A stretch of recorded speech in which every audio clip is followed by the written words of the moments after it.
Olá, muito boa noite, sejam todos muito bem-vindos ao nosso terceiro episódio dessa série Obverso, volume 1, A Arte e as Suas Circunstâncias.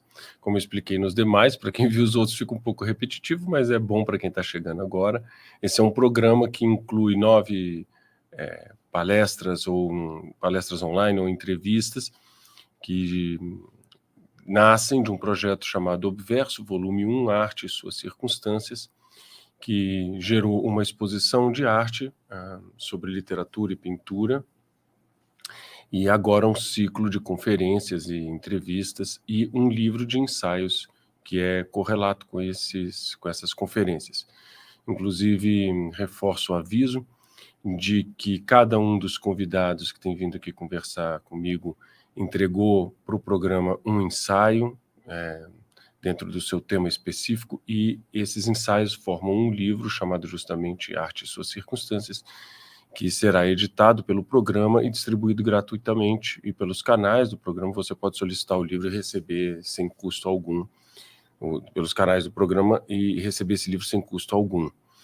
Esse programa de conferências Arte e Suas Circunstâncias está dividido em 3 núcleos: a arte, a oficina do artista, a arte e a cidade, e arte e educação, né? Então ele pensa assim, em configurações daquilo que tem a ver diretamente com o universo das artes, artes no sentido geral, que engloba de literatura, música, cinema, fotografia, essa compreensão mais ampla do que seja arte, incluindo as suas diversas linguagens, e no programa a gente reflete sobre a relação disso com, vamos dizer assim, o aspecto sociológico, político, histórico das artes, a relação das artes com a educação, tanto no sentido de como ela pode educar as pessoas, como no sentido de como as pessoas devem ou podem se educar para compreender e contemplar e absorver as obras de arte. E nesse núcleo que eu encerro hoje, chamado Oficina do Artista, a gente fez um esforço para apresentar e meditar sobre a vida do artista, sobre a operação de realização de uma obra, né? Eu convidei um escritor, Carleno Boccarro, um pintor, que é o Taigo Meirelles, com os quais eu conversei nos últimos 2 episódios, para a gente conversar sobre isso, falar da sua própria experiência e refletir sobre diversos temas que estão implicados numa vida votada à construção de uma obra artística, né? E hoje eu estarei sozinho, diferente dos outros, porque como curador com os outros convidados que eu recebo, eu estou fazendo, vamos dizer assim, estabelecendo um diálogo, provocando meus convidados, explorando aquilo que o texto deles já me sugere, e que são textos, repito, que vão estar no livro. Mas hoje, particularmente, como eu vou estar sozinho, eu optei por fazer algo diferente, mas que eu acredito que pode ser bastante útil. Eu vou ler o texto que eu preparei para o livro, e evidentemente vou fazer uma leitura com comentário, entremeando essa leitura com comentários, mas você vai ter já, vamos dizer assim, uma prévia desse ensaio, e ele vai me permitir refletir sobre temas que apareceram nos nossos 2 últimos programas, mas ampliar isso, e obviamente na minha perspectiva em particular. Então, eu sou um escritor de ficção, e essa experiência é que eu tento transmitir dentro desse texto, considerando, vamos dizer assim, os diversos desafios que eu encontrei e encontro na minha formação, no meu trabalho como escritor, mas que tampouco é um texto, vamos dizer assim, pessoal, no sentido mais egoísta da palavra, ou autocentrado. Por isso mesmo eu chamei esse texto de autorretrato do artista além de si mesmo. Porque há determinados traços dessa experiência que podem, vamos dizer assim, sinalizar um aspecto universal, ou um aspecto que não é particular de uma só pessoa, mas que, vamos dizer assim, apresenta, sinaliza questões do fazer artístico em diversas épocas e para diversas pessoas. Então, bom, eu vou lendo o texto e vou comentando com vocês vamos dizer assim, esse desenho de uma trajetória que espero não seja o desenho egoísta, mas um desenho que procura refletir uma experiência humana capaz de entrar em diálogo com a experiência de outras pessoas que estão pretendendo escrever, ou que já escrevem, ou que produzem arte em outras linguagens. O texto se chama, portanto, Autorretrato do Artista Além de Si Mesmo. Vamos, nossos óculos de leitura, né? Certa vez alguém me perguntou quando me tornei escritor. Eu entendi que dentro dessa pergunta havia outra, mais precisa, sobre o como, e não exatamente o quando. Certamente, o tornar-se algo, um escritor, por exemplo, envolve um processo de formação.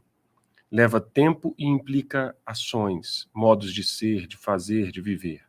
A pergunta sobre quando alguém torna-se escritor, lida no raso, pode sugerir que a coisa acontece assim num estalo, numa espécie de revelação a partir da qual tudo muda, e repentinamente, como num passe de mágica, passa-se a ser algo novo, pronto, por exemplo, um escritor. Muitos artistas gostam de alimentar em torno de si uma mitologia baseada nesse momento mágico. Certamente há momentos em que topamos em revelações sobre a nossa própria vida e o que devemos fazer, momentos em que uma verdade pessoal esplende como mágica. Mas ninguém se torna realmente um artista com só esse espanto ou deslumbre. É a série meticulosa, ordenada, consequente, persistente, de ações intencionais e conscientes, de educação e de esforço, que vai moldando uma vida a ponto de tornar alguém um artista, um escritor, um professor, um cozinheiro, um arquiteto. Assim, lendo aquela pergunta sobre quando eu havia me tornado escritor no sentido mais profundo e verdadeiro, respondi que eu havia me tornado escritor justamente quando deixei de querer ser escritor e passei a querer escrever. Foi quando troquei o meu desejo de uma imagem pela vontade de uma ação. Isso aqui, vou destrinchar isso durante o texto, mas aqui tem uma questão sutil e importantíssima, né? Sobretudo quando você está nesse processo de formação, fazer essa diferença entre um desejo, que pode ser uma palavra muito bem empregada, evidentemente, mas que ela pode estar ocupando o espaço de algo algo existencialmente mais poderoso, como uma vontade, tal. O desejo pode estar substituindo imageticamente alguma coisa.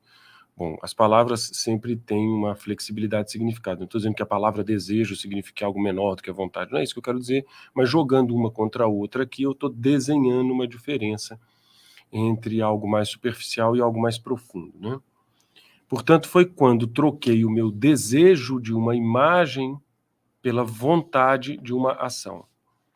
A imagem, que é parte da realidade, pode ser uma traidora do real, pode ser uma ilusão, uma miragem. Enquanto cultuava a imagem do escritor, eu me esquecia de cultivar a ação de escrever. Vou repetir. Enquanto eu cultuava a imagem do escritor, eu me esquecia de cultivar a ação de escrever. Essa dissonância tinha um efeito narcótico, paralisante, exatamente como o que destruiu o autoencantado Narciso da fábula. Imaginar-me escritor consumia a energia necessária ao ato de escrever, substituindo o esforço humilde do cultivo pelos prazeres de um culto falso. Nunca me esqueci de um trecho da célebre entrevista de William Faulkner à Paris Review, que devo ter lido ali por volta dos meus 18 ou 20 anos de idade. Não me refiro à sua cretina afirmação de que um poema como Ode a uma urna grega de Keats valeria mais do que um punhado de velhas. É um exemplo estúpido que o Faulkner dá de que uma grande obra de arte vale mais do que um punhado de velhinhas, que, portanto, ser ruim com as velhinhas para se tornar um grande artista era uma coisa moralmente correta. É um exemplo, repito, cretino do Faulkner.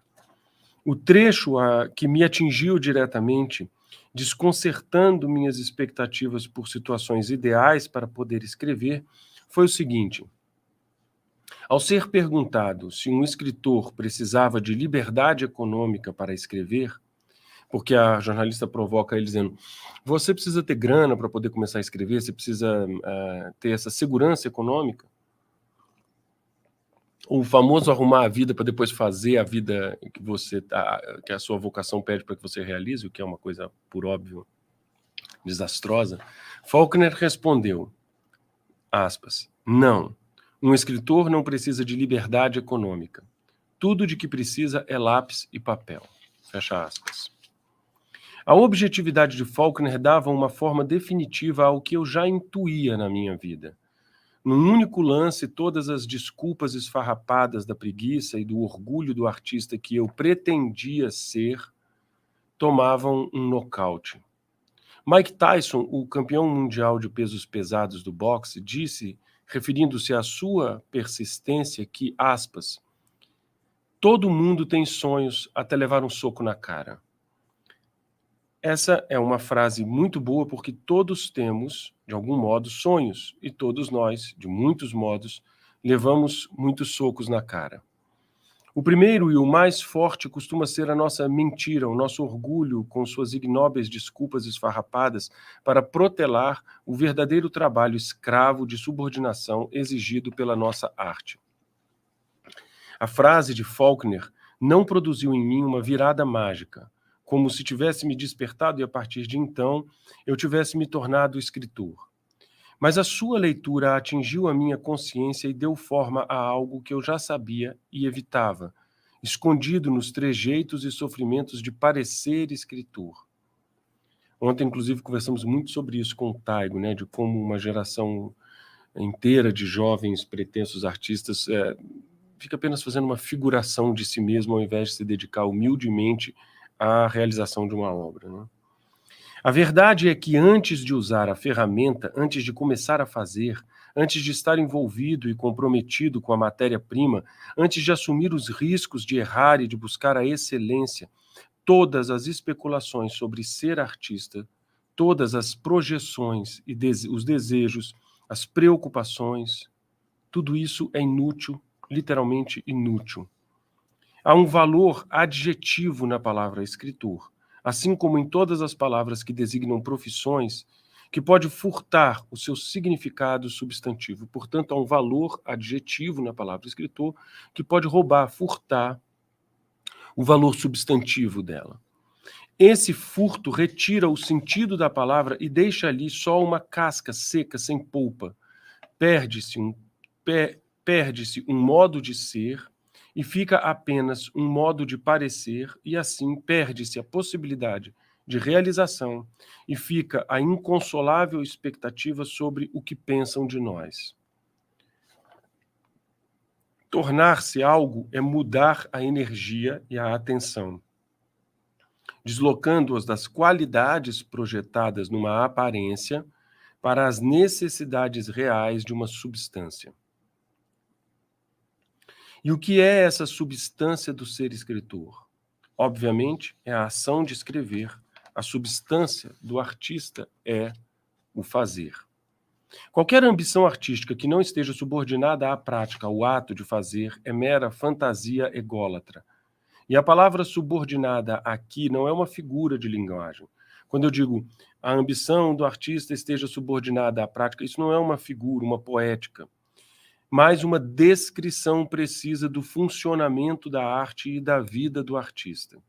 Trocando em miúdos, é o seguinte: enquanto eu me imaginava artista ou escritor, enquanto eu mantinha minha personalidade refém desse desejo de uma aparência, eu estava fora do jogo. E era apenas um espectador de mim mesmo. Pior ainda, um espectador das impossibilidades de mim mesmo. É a ação de fazer conscientemente, que informa o próprio sentido da palavra artista. A sua sensibilidade, a sua imaginação, o seu mundo interior, digamos assim, não interessa antes da obra realizada. Por isso, uma pergunta: é o gênio que faz a obra ou é a obra que faz o gênio? Vejamos, como não há gênio sem uma obra genial, a genialidade pura e simples, como uma intimidade sem realização material anterior a ela, é uma hipótese sem possibilidade de comprovação.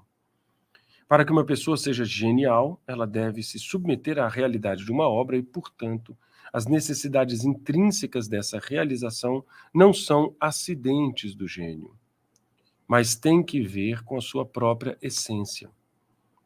Além disso, qual gênio encontrou a excelência da criação no seu primeiro gesto, na sua primeira tentativa? E se alguém pensa em Rimbaud e Mozart, nem eles. Nenhuma, nunca.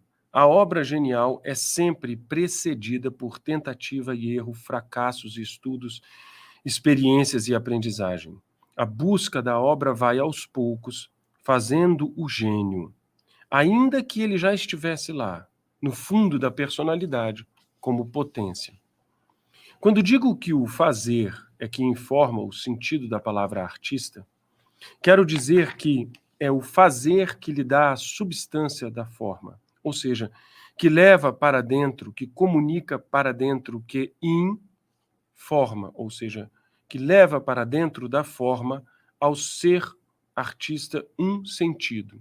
Então, o fazer é que informa um artista, ou seja, leva para dentro da sua forma, que faz a sua forma e que lhe dá um sentido. Ao fazer, e somente ao fazer, a pessoa se transforma em artista, como o amante do poema de Camões, que, tendo em si a parte desejada, transforma-se na coisa amada. Mas há a diferença daquele, ou seja, do amante de Camões, não por virtude do muito imaginar, mas por virtude do muito realizar. A criatividade é uma potência da alma humana. Para ser mais preciso, a criatividade é parte da potência intelectiva ou racional, que é a capacidade humana distintiva em relação a todos os outros seres. Nós não funcionamos apenas mecanicamente, nós somos seres faltos e desejosos de sentido. Eu costumo dizer que a nossa primeira vocação é o sentido. Nós somos feitos para compreender e fazer sentido. Temos necessidade de entender, solucionar, descobrir, inventar, explicar, criar. A ação e o fazer humano são inteligentes e inscrevem-se numa complexa rede de significado e valor, dentro da qual nunca é suficiente apenas a reação instintiva ou a reprodução automática. Nós somos, portanto, seres naturalmente criativos. Por isso, uma coisa bonita que precisa ser pensada é que assim, a criatividade não é um ato de rebeldia contra a natureza humana, senão um ato de atendimento a Deus, porque isso está na própria essência da natureza humana, né? Embora seja comum, sobretudo depois de todas as diluições da ideia de subjetividade romântica, pensar na criatividade humana como uma inclinação demiúrgica, rebelde, uma espécie de herança prometeica, descontente com a condição de criatura, em competição contra o Criador da natureza, enfim, embora seja comum ver as coisas assim, o desenvolvimento da nossa potência criativa não é senão um exercício primordial de obediência à nossa própria natureza, uma obediência a Deus. Buscar a nossa personalidade, desejar expressar a nossa singularidade, criar, desenvolver, solucionar, inventar, descobrir, isso é cumprir obedientemente a ordem divina e vencer os seus contrários, manifestos na robotização ou na bestialidade da nossa vida. Então, o gesto criativo é um imperativo humano onde ele se realiza e que faz emergir a dignidade, a beleza da pessoa, porque a faz, assim, na sua realização, contra, vamos dizer, as tendências de animalidade e de robotização. Para não ficar na facilidade que toma a ambição criativa por um ato de rebeldia e de desafio a Deus, basta olhar o que diz o livro do Gênesis para ver que criar é obedecer. Antes da expulsão do paraíso, Deus já havia convidado a sua criatura humana a contribuir criativamente com a sua criação. Deus não pediu às plantas e aos animais que se autonomeassem. Deus não pediu a Adão que decorasse os nomes, mas que os inventasse. Deus deu ao homem o primeiro e exclusivo poder poético em toda a sua criação. Só que só uma breve nota. Não, deixa eu ler o trechinho do Gênesis e faço essa breve nota. Então Deus disse, façamos o homem à nossa imagem e semelhança, que ele reine sobre os peixes do mar, sobre as aves do céu, sobre os animais domésticos e sobre toda a terra, e sobre todos os répteis que se arrastam sobre a terra. Esse domine tudo isso, domine a natureza, já é assim a instalação da dimensão cultural dessa natureza humana, né? Que é também a dimensão, obviamente, criativa. Deus criou o homem à sua imagem. Deus criou a imagem de Deus, criou o homem e a mulher. Deus modelou então do solo todas as feras selvagens e todas as aves do céu e as conduziu ao homem para ver como ele as chamaria. Cada qual devia levar o nome que o homem lhe desse. Ou seja, o homem começa por uma tarefa poética. O homem deu nome a todos os animais e às aves do céu e a todas as feras selvagens. O Dante Alighieri tem uma reflexão ao longo da sua obra, e ela vai sendo sutilmente transformada desde o Convívio do Vulgar e Eloquente até a Divina Comédia, em que ele vai mudando sutilmente a sua concepção de linguagem, mas o eixo da reflexão dantesca sobre a linguagem é justamente se a gente inventa a linguagem ou se ela é um dom divino. Se ela é uma ferramenta que o homem desenvolveu ou se a gente veio já pronto para ela. Bom, a reflexão mais madura de Dante mostra aquilo que é a verdade mais profunda sobre a linguagem. É óbvio que nós viemos com esse traço, porque ele é um traço assim constitutivo do ser humano. O traço de potência de linguagem. E a tarefa do homem é criar a língua, que é a tarefa poética.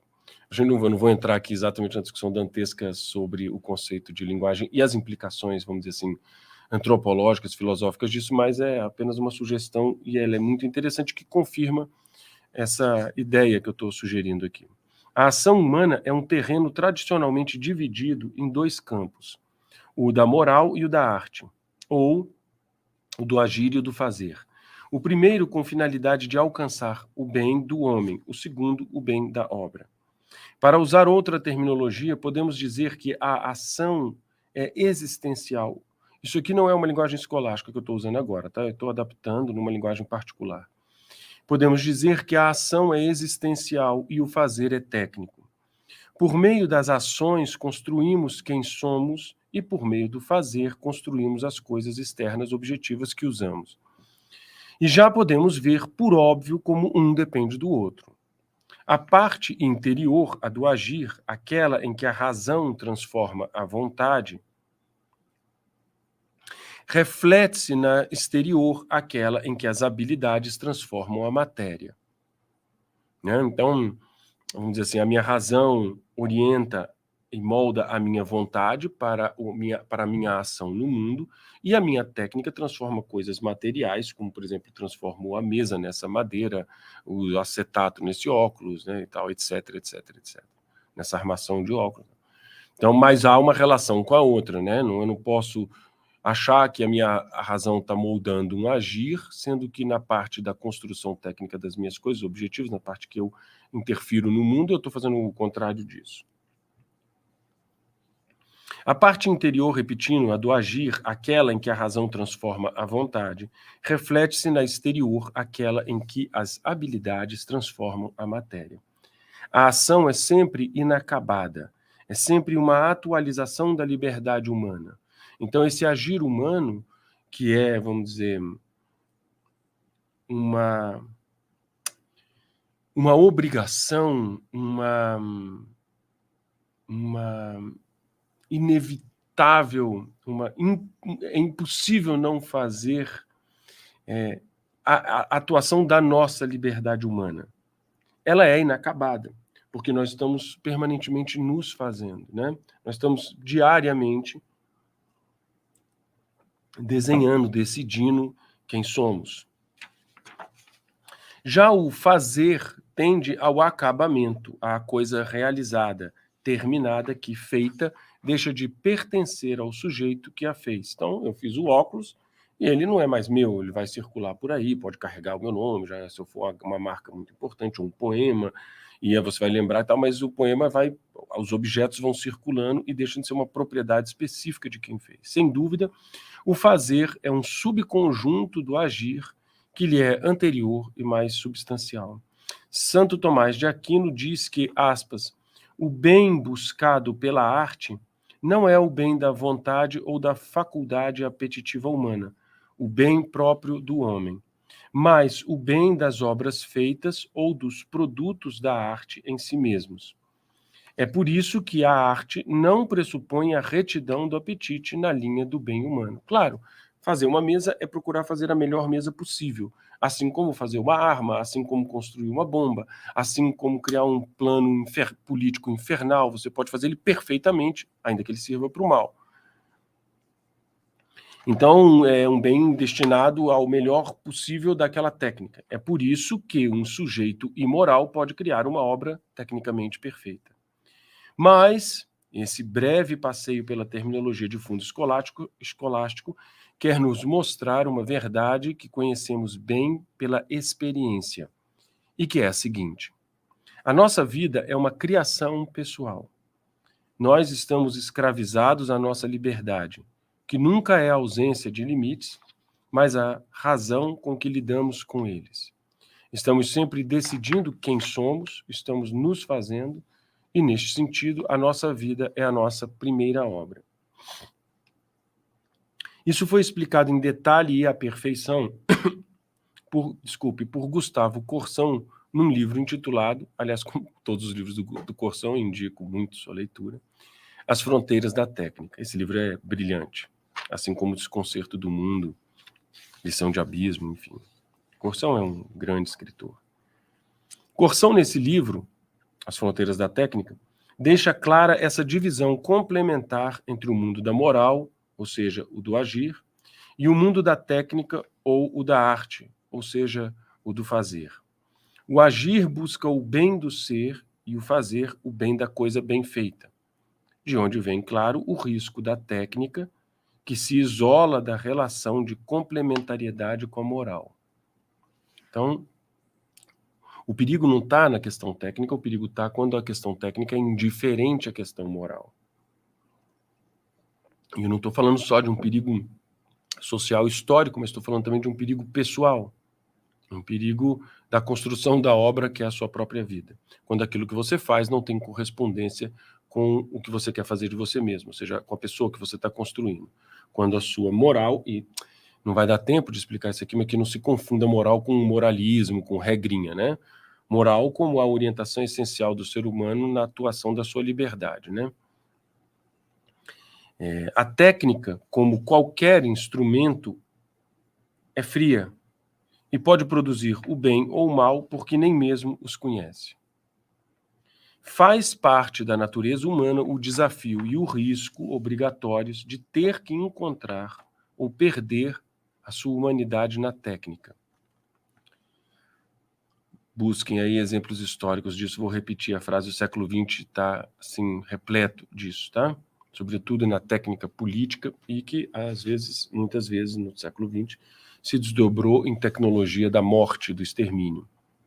Vide nazismo, comunismo. Faz parte da natureza humana o desafio e o risco obrigatórios de ter que encontrar ou perder a sua humanidade na técnica. Ora, depois de citar Santo Tomás e Gustavo Corsão, que já deveriam nos lembrar um elenco de filósofos desde Platão e Aristóteles que pensaram essa equação entre agir e fazer, entre a vida moral e a vida produtiva, não cabe a mim acrescentar nada ao terreno teórico desse tema vital, Cabe a mim somente retornar à confissão, ao relato pessoal de como eu mesmo experimentei e experimento esse problema universal na minha vida. Recorri a esse poderoso mapa teórico para voltar agora a descrever a minha movimentação pessoal nesse território. Como eu ia dizendo, o imaginar-me escritor, apenas imaginar-me, era uma corrupção do meu agir na protelação do meu fazer. Vou repetir depois desse elenco que eu fiz. Como eu ia dizendo, o imaginar-me escritor, apenas imaginar-me, era uma corrupção do meu agir na protelação do meu fazer. Era uma prorrogação ilusória do que eu mesmo poderia ser e, portanto, uma brincadeira com o desejo, um desperdício de potencialidade e uma negligência existencial. Não há como tornar-se artista sem fazer uma obra e não há como fazer uma obra sem fazer uma vida que a propicie. Para não deixar dúvidas sobre o óbvio do que estou dizendo, não há como ser escritor sem ter escrito, e não há como ter escrito sem escrever, e não há como escrever sem ter que decidir as horas em que você está escrevendo e não fazendo qualquer outra coisa. E não há como aperfeiçoar a técnica sem qualificar o que você faz nessas horas de prática. Então, é uma cadeia óbvia, mas a gente tende a esquecer, né? Quer dizer, para ser escritor, você tem que escrever, para escrever, você tem que estar sentado escrevendo, para estar sentado escrevendo, você tem que estar deixando de fazer uma par de coisas, e para que essa escrita seja boa, você também tem que abrir mão de outras coisas e colocar aquilo num nível de qualidade. Então, é uma cadeia consequente de ações, né? Isso quer dizer que tornar-se artista é, antes de tudo, moldar uma vida que compreenda a prática do ofício, é tomar uma decisão moral sobre o que fazer e o que não fazer, porque, como diz Corsão, e olha que frase linda que mostra a habilidade do Corsão, que só pode ser entendida depois de tudo que a gente falou aqui, ou de tudo que ele está explicando com esse conhecimento entre fazer e agir. A frase do Corsão é a seguinte: o agir é como um fio em que o fazer prega as contas. O agir é como um fio em que o prazer prega ou coloca suas continhas, as suas contas, as suas bolinhas. E esse rosário é a vida. É uma frase maravilhosa, né? O agir é como um fio em que o fazer prega as contas e esse rosário é a vida. Gustavo Corsão, essa frase está lá na fronteira da técnica. As fronteiras da técnica. Quando o desejo criativo sai da imagem do que parece ser um artista e retorna à sua origem, que é o fazer, experimenta-se, como eu experimentei, uma reorientação vital como a de quem vai de uma mentira para uma verdade. Esse movimento se traduz num amor real à oficina, ao espaço e ao tempo do trabalho. Você sai das ilusões mentirosas sobre ser um escritor, sobre quem você é, e você, vamos dizer assim, pousa num amor real que se manifesta no amor, numa realidade que se manifesta no amor concreto ao seu material de trabalho. O papel, o espaço, as frases, a língua portuguesa. Esse movimento é também o da humildade. Imaginar-se um artista é fácil, supor glórias e incompreensões, sofrer... Quanta gente a gente não conhece assim, né? Sofrer antes de fazer, as expectativas dos aplausos e das vaias. Tudo isso é leviano e covarde. Mas a realidade do artista começa pela humildade de enfrentar a sua matéria-prima. É na combustão perigosa entre o que ele imagina e o que as suas mãos conseguem fazer com o material dado que surge a arte. É preciso correr o risco e submeter as maravilhas do seu universo interior bem preservado como intimidade à resistência da matéria e da linguagem. É preciso tirar o seu mundinho lindinho, sofridinho de dentro e fazer com que ele enfrente de verdade os limites e a resistência da matéria e da linguagem, né? Sem correr esse risco, não há artista, há uma criança brincando de ser o que a sua imaginação permite. Crer ou não crer no talento não importa. Faz-se o que pede para ser feito, crendo ou desconfiando.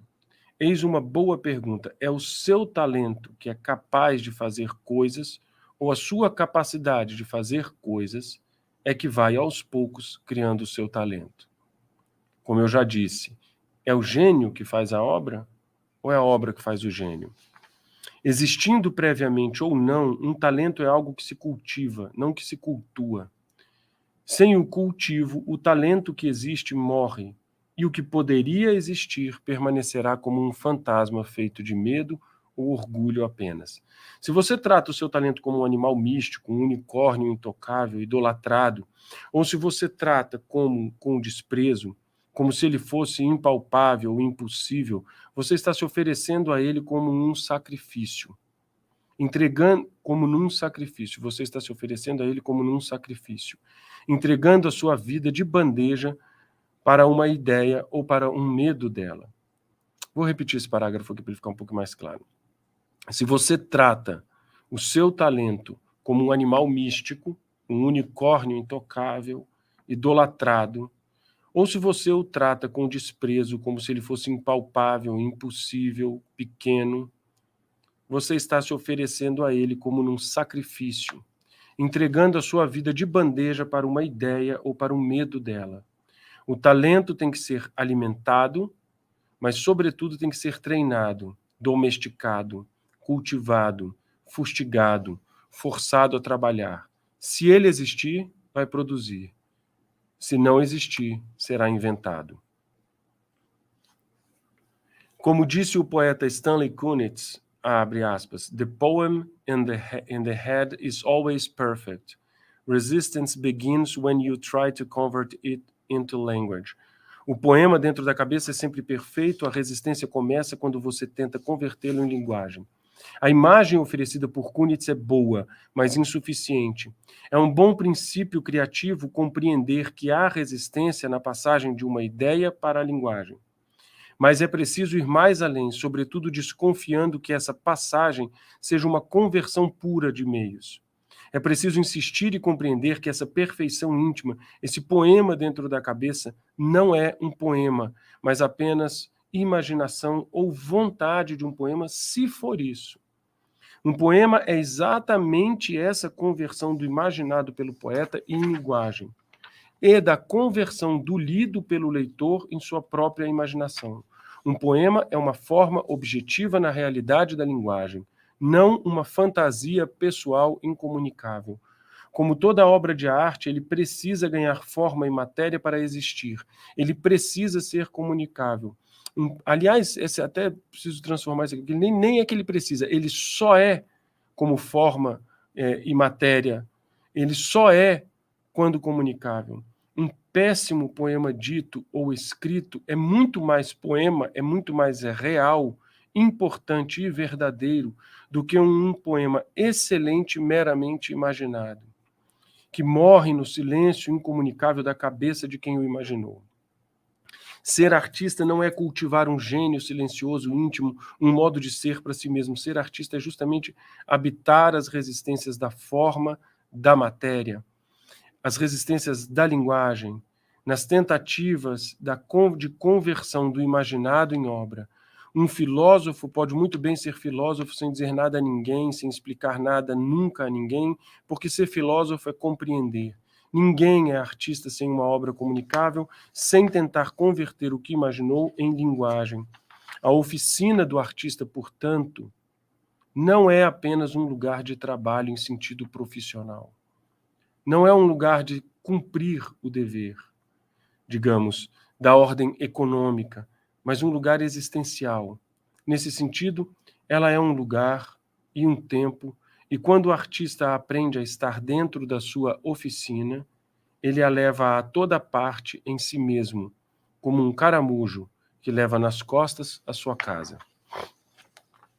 A oficina do artista deve, portanto, ser entendida de modo concreto como o lugar, as ferramentas e a própria ordenação do trabalho, ou seja, da ação prática de fazer e realizar.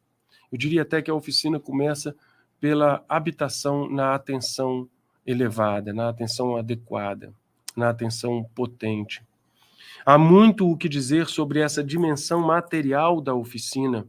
No entanto, eu gostaria de concluir esse pequeno ensaio refletindo ainda sobre a dimensão metafórica da oficina como um lugar do espírito artístico, ativado por e profundamente conectado ao corpo do artista.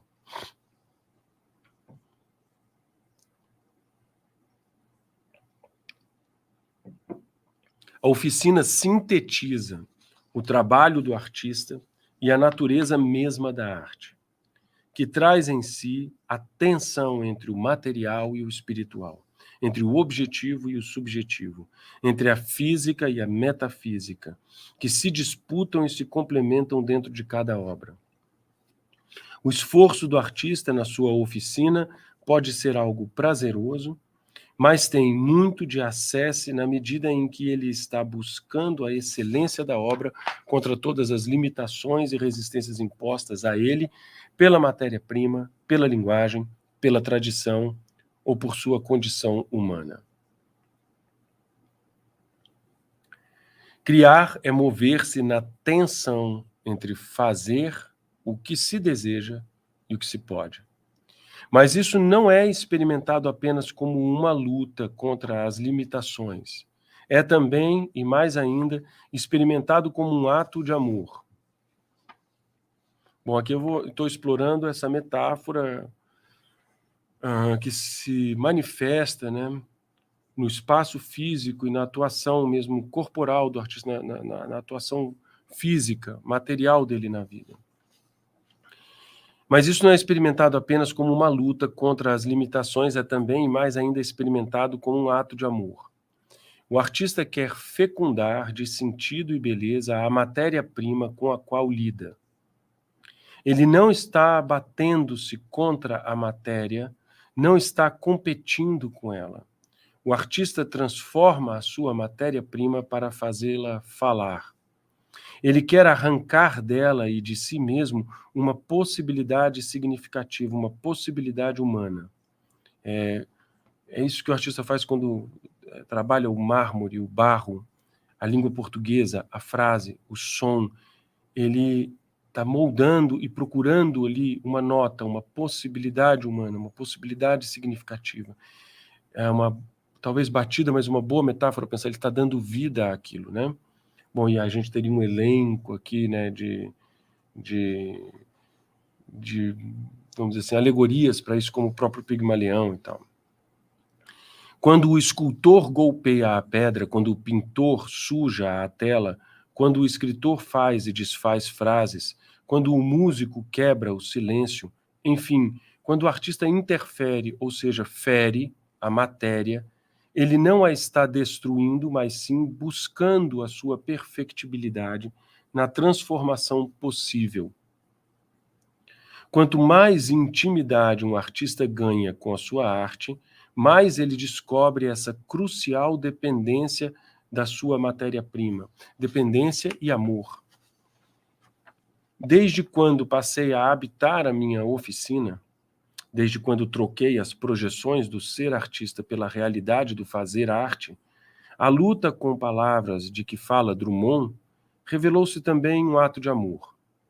Como escritor, não apenas uso as palavras, eu as desejo ver perfeitas. Eu dependo delas. E sei que buscar sua perfeição é contemplar algo que está além, é contemplar algo que está nelas, não em mim. Vou repetir isso. Desde quando passei a habitar a minha oficina, desde quando troquei as projeções do ser artista pela realidade do fazer arte, a luta com palavras de que fala Drummond revelou-se também um ato de amor. Como escritor, não apenas uso as palavras, eu as desejo ver perfeitas. Eu dependo delas e sei que buscar sua perfeição é contemplar algo que está nelas, não em mim. E isso é amar.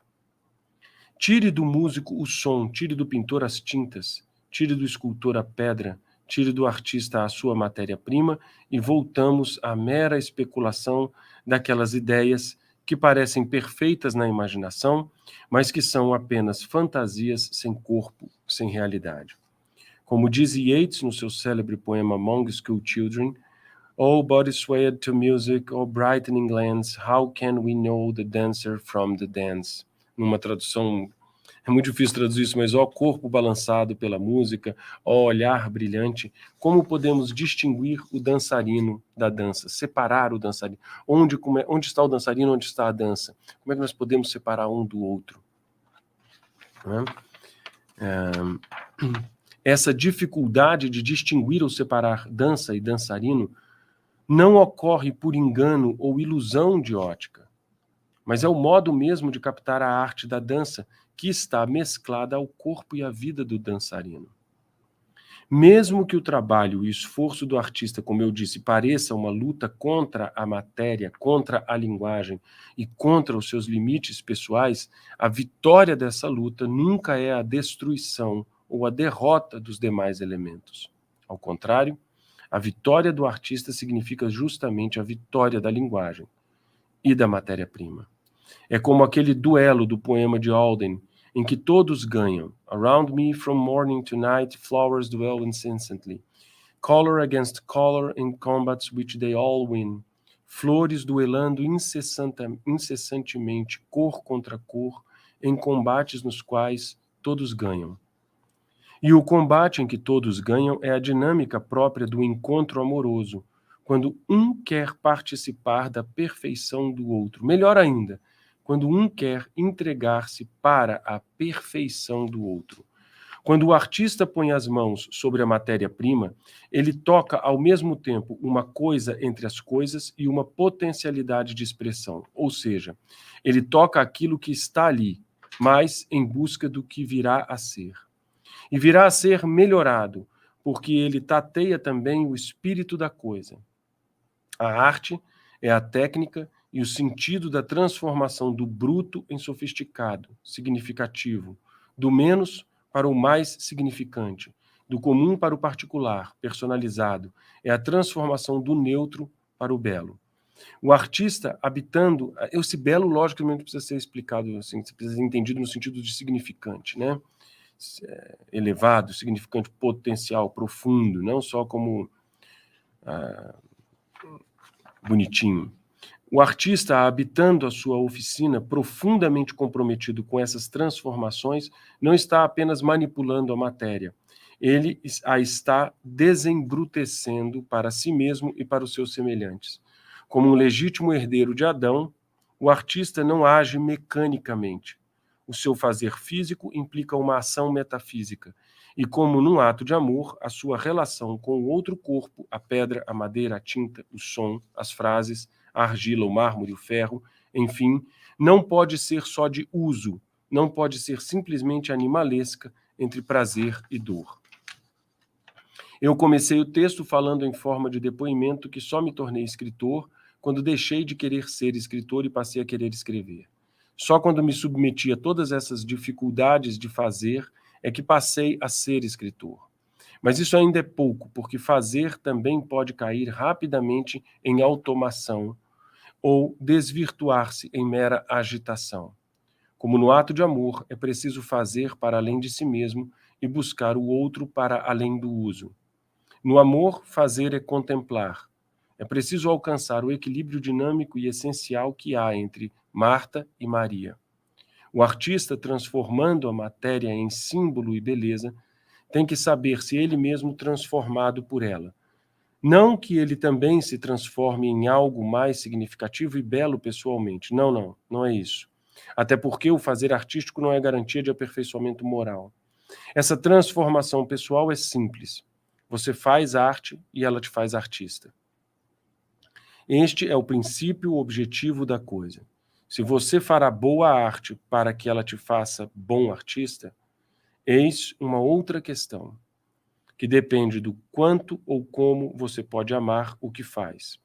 O segredo está naquele poema de Camões, entre aspas, abre aspas, transforma-se o amador na coisa amada, e o vivo e puro amor de que sou feito, como matéria simples, busca forma. Fecha aspas, conclui o texto. Eu agradeço a presença de todos vocês. Nós voltamos na semana que vem com mais uma sequência desse ciclo Arte e suas circunstâncias dentro do Obverso Volume 1. Muito obrigado, boa noite, fique com Deus.